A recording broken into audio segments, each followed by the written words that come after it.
Media మిత్రులకు నమస్కారం. రాజకీయాల్లో విమర్శలు ప్రతి విమర్శలు ఈ రాజకీయాలు ఉంటాయి. ఇవి కూడా పరిధులకు మించి ఎవరు కూడా విమర్శ చేయరు. 15 సంవత్సరంలో ఒక శాసనసభ్యుడిగా ఏ రోజు కూడా మీరు రెచ్చగొట్టే పద్ధతితో ఒకరి మీద వ్యక్తిగతంగా దూషించే పద్ధతి ఏనాడు కూడా చేయలేదు, ఇప్పుడు కూడా చేయలేదు. ప్రతిపక్షంలో ఇవాళ వాళ్ళే సవాల్ విసిరి ఇవాళ బీఆర్ఎస్ పార్టీ నాయకులను కార్యకర్తల్ని తెల్లారుజాన 3 గంటలకి ఇళ్ల మీద ఉన్న ముఖాలు కూడా గడుపుకోకుండా అసలు ఎవరు కూడా ఏం తెలియకుండా సమయం ఏంటో సందర్భం ఏంటో ఎందుకు అరెస్ట్ చేస్తారో తెలియకుండా అక్రమంగా అరెస్ట్ చేశారు. సరే, కాంగ్రెస్ నాయకులు విగ్రహాల దగ్గర సవాల్ ఇచ్చారు. విగ్రహం దగ్గర కాదు, ప్రజలకు తెలుసు ఏం జరుగుతుంది. ఈ సంవత్సర కాలంలో సత్తుపల్లి చేసుకోకుండా ఏం జరిగిందో ఇక మా దగ్గర ఉన్నాయని చెప్తే తట్టుకోలేదు. మేము కూడా సమయం పాటించినాం.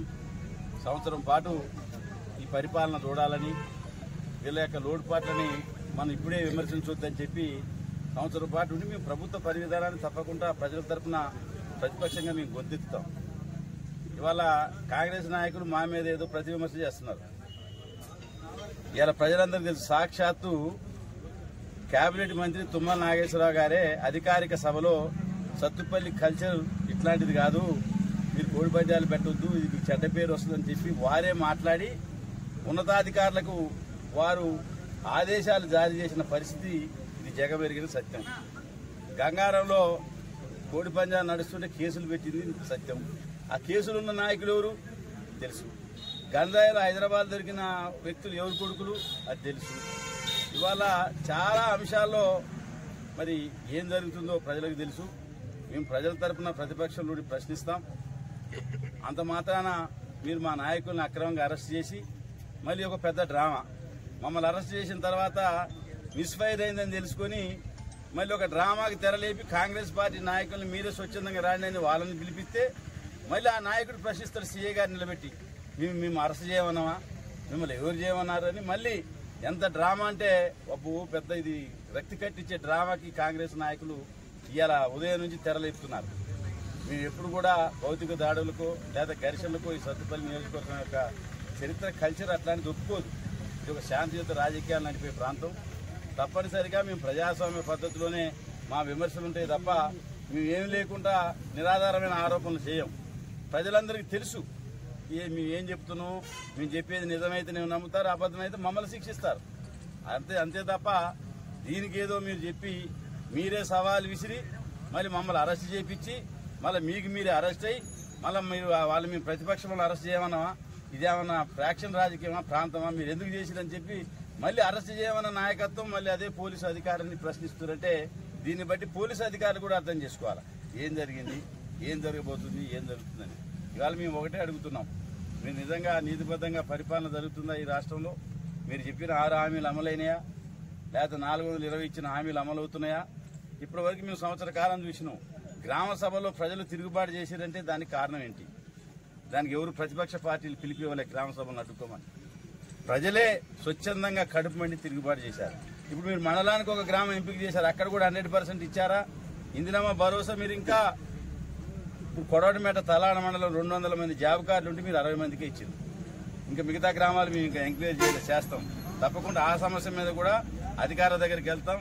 మేము నిరంతరం కూడా ప్రజల కోసం పనిచేస్తాం తప్ప రాజకీయంగా ఏదో చీఫ్ పార్టీకి చేసి మేము ఎదగాలని చెప్పి ఎప్పుడు అనుకోలే. మేము ఫ్లెక్సీల ద్వారా ఎదిగిన నాయకులం కాదు, లేకపోతే ఇంకేదో తప్పుడు పద్ధతులు ఎదిగిన నాయకులం కాదు. ఇవాళ చాలా మంది నాయకులు మరి ఈ సత్తుపల్లి చరిత్ర తెలిసిన వాళ్ళు, సత్తుపల్లి నియోజకవర్గంలో ఏం జరుగుతుందో ఆ కాంగ్రెస్ నాయకులే నాకు ఫోన్ చేసి మీరు అదృష్టవంతులు, ఇవాళ మీ మంచి ఏందో తెలుస్తుందని వాళ్ళే చెప్తున్న పరిస్థితి ఉందంటే దాన్ని బట్టి మీరు ఇప్పటికైనా మీ యొక్క పరివిధానాన్ని సరిచేసుకోవాలి.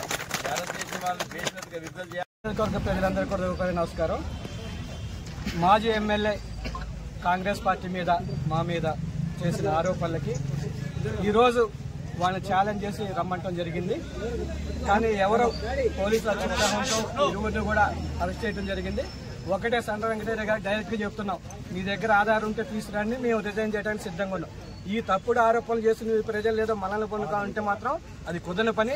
నీ కాలంలో ఎంత అవినీతి జరిగిందో మొత్తం బట్టబయలుదానికి సిద్ధంగా ఉన్నావు. నువ్వు సిద్ధంగా ఉంటే ఇప్పుడు కూడా చెప్తున్నావు, నువ్వు ఎక్కడ రమ్మంటే రావడానికి మీకు సిద్ధంగా ఉన్నావు. దానికి మేము కట్టుబడి ఉన్నాం. ఒకవేళ మా మీద కనుక ఆరోపణలు అయితే మేము ఏ డీ ట్యాక్స్ వసూలు చేస్తాం నీకు నిరూపించగలిగితే మేము ఖచ్చితంగా రాజీనామా సిద్ధం. నువ్వు నియోజకవర్గంలో రాకుండా రాజకీయాల నుంచి నువ్వు తప్పుకుంటావని చెప్పి నీకు ఛాలెంజ్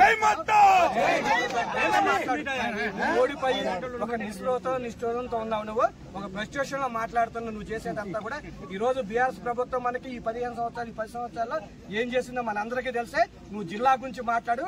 అదే జిల్లా గురించి ఆ రోజు తెలుగుదేశం పార్టీలో ఉండి నువ్వు చంద్రబాబు నాయుడు గారి ముందు తెలుగుదేశం పార్టీలో నేను ఖమ్మం జిల్లా సత్తుపల్లి జిల్లా చేస్తా అని చెప్పి నువ్వు బహిరంగ ప్రకటించు. వెళ్ళి బస్సులకు అడ్డంగా పడి ఒక నాటకం వాడు. మరి 5 సంవత్సరాలు నువ్వు ఎందుకు మాట్లాడలేదు? అందుట్లో నువ్వెందుకు అడగలేదు కేసీఆర్ ని?